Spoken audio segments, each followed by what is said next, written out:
des points à Nantes, Eric? Ce serait bien. Ce serait très bien. Ce serait très bien, mais ils vont pas se laisser faire non plus.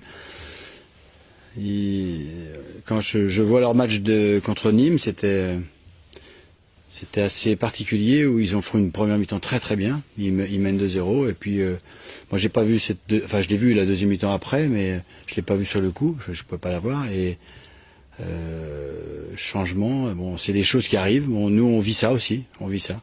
Donc on connaît un petit peu la façon de faire et puis c'est pas simple. C'est un championnat qui est très serré. Ça se joue à peu de choses. Il suffit de gagner 2-3 matchs et puis hop on passe à d'autres objectifs. Donc il faut prendre des points, forcément, tout le temps. Leur résultat quelconque, les deux défaites contre Saint-Étienne et Nîmes, notamment de domicile, est-ce que tu penses que dans quelle mesure la disparition d'Emiliano Sala a joué? Certainement, c'est obligé. Hein. Parce que peut-être qu'ils avaient certainement la tête ailleurs et tout ça, et donc ça joue forcément quelque chose. Hein, c'est pas. Mais je crois que c'est le lot aussi du championnat. On voit toutes les équipes un peu dans cette. Là, ça va être compliqué jusqu'à la fin parce que il va y avoir de la pression, il faut assurer son maintien, il faut pour certaines équipes assurer la Coupe d'Europe et tout ça. Donc tout va être serré dans tous les sens du terme. Donc il faut être prudent, il faut être ambitieux aussi. Il faut être ambitieux, mais il faut faire attention. Ça peut aller très vite. À l'issue du match, de mercredi, Benoît disait il faut véritablement que voilà, on se lâche. Le maintien n'est pas assuré, mais bon, voilà. Non, c'est pas sûr. C'est difficile, donc se lâcher. C'est vrai, mais il a raison. Il y a des choses qu'on fait très très bien, faut pas croire. Bon, on est à 30, je sais plus de buts de match, enfin c'est un nombre incalculable aussi. Hein.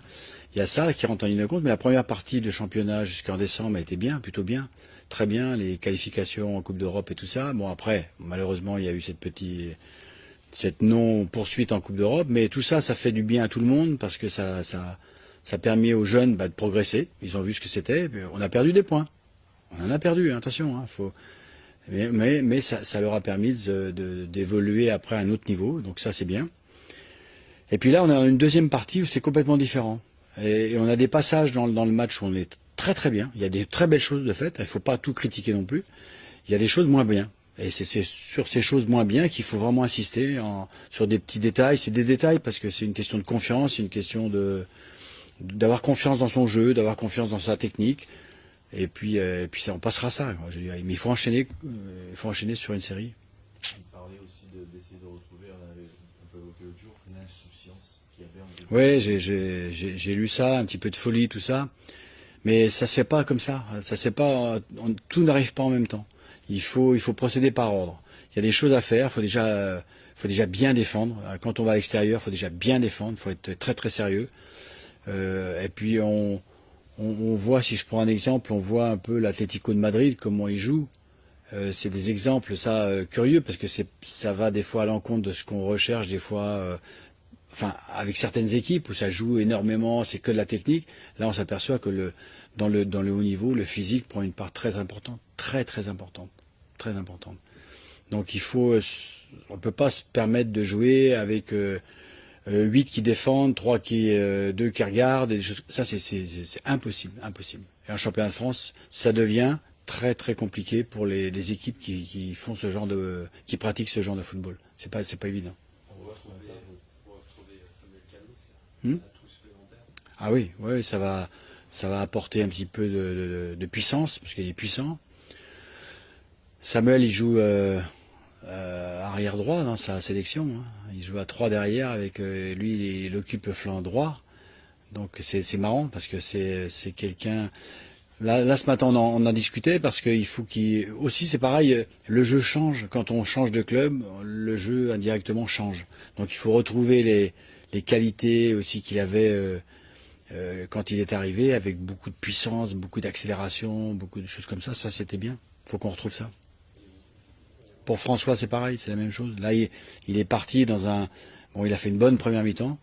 Donc, dans la deuxième, il avait mal, il a pris un coup, il pouvait plus jouer. Mais bon, c'est bien, ça va monter. Je lui ai dit, ça va monter en puissance progressivement. On peut pas avoir 2 mi-temps à très très bon niveau quand on a été un petit peu handicapé ou un petit peu moins bien ou des choses comme ça. Ça va revenir doucement. Il faut être faut être patient. Il y a le Caramon, qui est considéré comme un de vos atouts. Hmm. Qu'est-ce qui lui manque pour être vraiment décisif? De la maturité?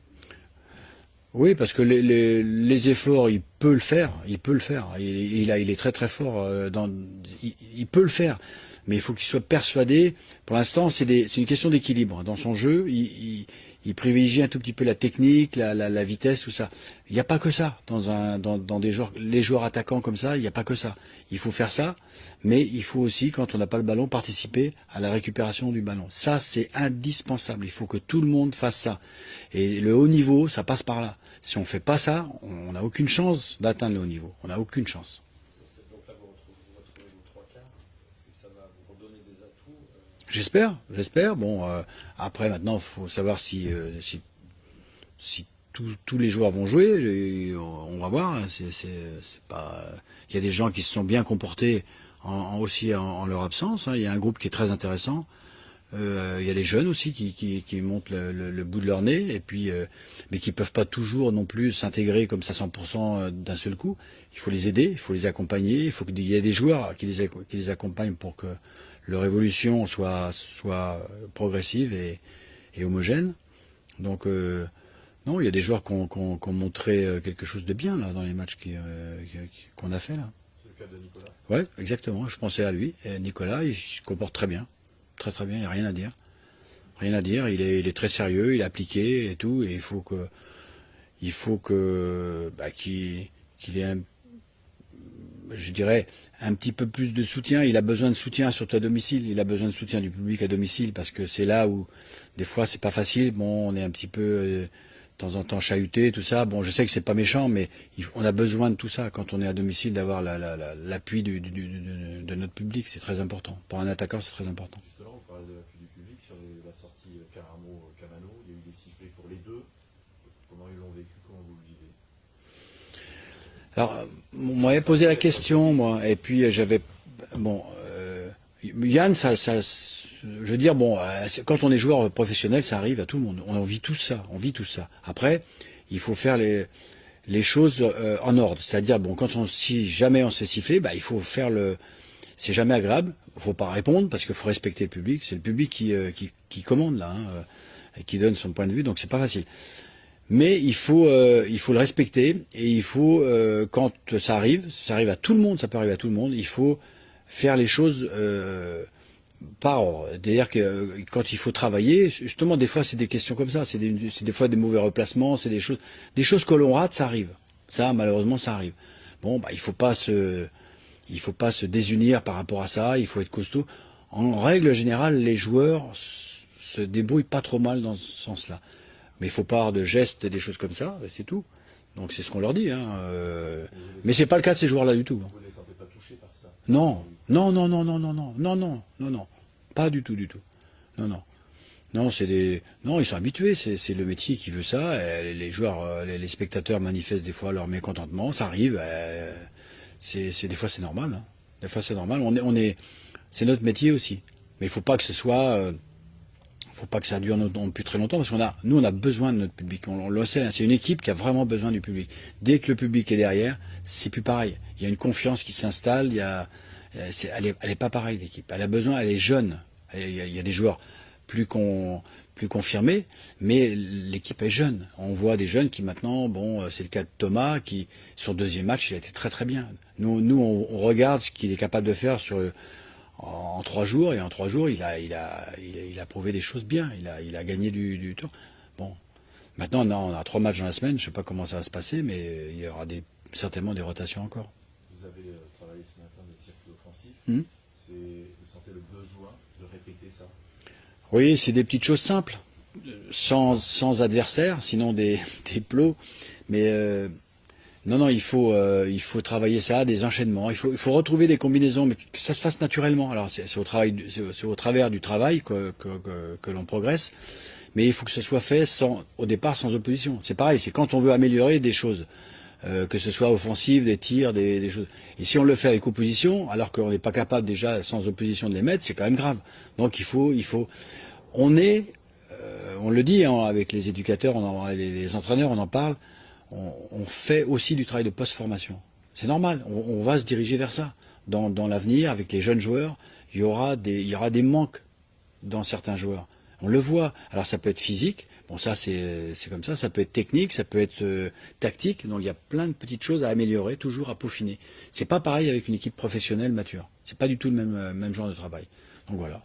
Et ça, c'est un message important pour les supporters qui critiquent. Oui, je pense que, mais moi j'ai déjà dit, mais je pense qu'il faut qu'ils le sachent.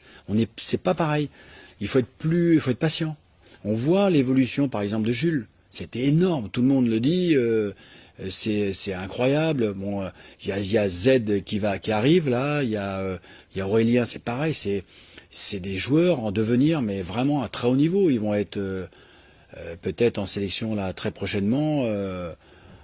À haut niveau, je veux dire, bon, c'est des joueurs qu'il faut encourager. On a besoin. Il ne faut pas être très dur vis-à-vis d'eux parce que des erreurs, ils en ont fait en Coupe d'Europe. On l'a vu. Eux, ils savent très bien, ils sont intelligents. Mais nous, on a accepté. Nous, en tant qu'entraîneur, on a accepté ça.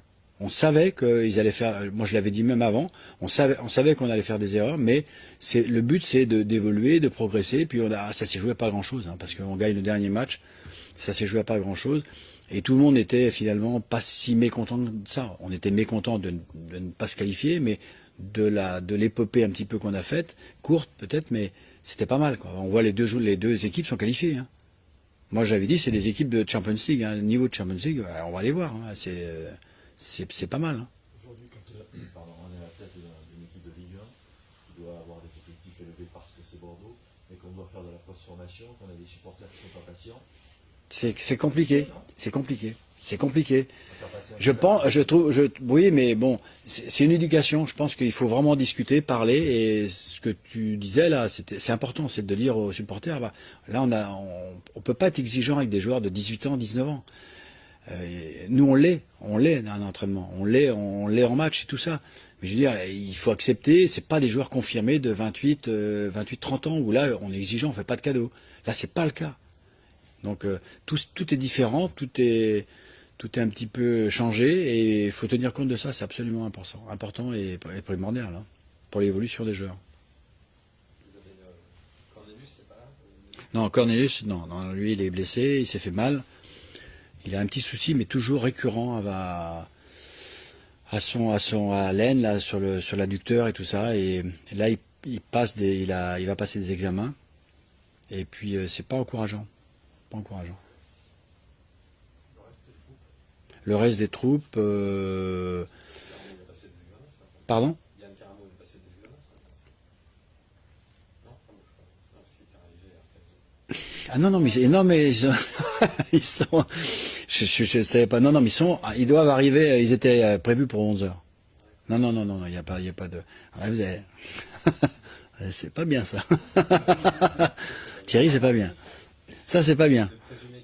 Ouais, t'es présumé. Non, il était à l'heure. Non, il y avait une partie des joueurs, il y avait 10 joueurs qui devaient venir à 11h. Alors, il y en a qui sont venus avant, parce que, il y en a qui se lèvent à 8h, donc eux, ça les gêne d'attendre, de se lever un peu plus tard. D'autres qui ont besoin de dormir, donc ceux-là étaient arrivés à 11h. Son sicilien dans la ligne droite de son X6. Il reste encore pas mal de matchs. Ouais. C'est la réponse que vous allez amener à ma question, mais est-ce que vous vous apprêtez à jouer que le ventre mou ? J'espère pas. On a tous de l'ambition. J'espère pas. Pour ça, il faut faire des matchs. Faut grappiller des points où on peut grappiller, quoi. Là, on aurait aimé prendre 6 points chez nous. C'était possible. Bon, il faut se dire aussi, on a peut-être pris 1 point contre Guingamp, on aurait peut-être mérité qu'1 point contre Toulouse et 3 points peut-être contre Guingamp, bien qu'ils aient une occasion importante. Mais l'inverse aurait été peut-être plus logique. Bon, c'est comme ça, c'est le football. Nous, on préférait prendre 6 points, ça c'est sûr, parce que ça nous mettait. Il faut qu'on se mette à l'abri rapidement au niveau des points, rapidement, parce que c'est une équipe qui a besoin d'être rassurée. Et puis après arrive ce qui va arriver. On est capable de faire des belles choses. Le championnat va être intéressant parce que toutes les équipes ont quelque chose à jouer. Pratiquement tout dans le championnat. Toutes les équipes. Donc, et nous, on va rencontrer que des équipes qui ont quelque chose à jouer. Donc. Quels sont vos leviers justement pour éviter de jouer que le ventre mou, d'avoir un objectif réel ? de faire une série, de faire des séries, de faire des matchs où ce qu'on a fait en début de championnat, on a été 10 matchs sans défaite. C'est bien, c'est des choses bon, même si il y a des nuls dedans, on se dit oui, comptablement, on aimerait gagner. Oui, d'accord, oui, mais on perd pas. On perd pas. Et il y a toujours une dynamique qui se crée, qui s'installe, qui dure. Il faut la faire durer. C'est très important, très très important.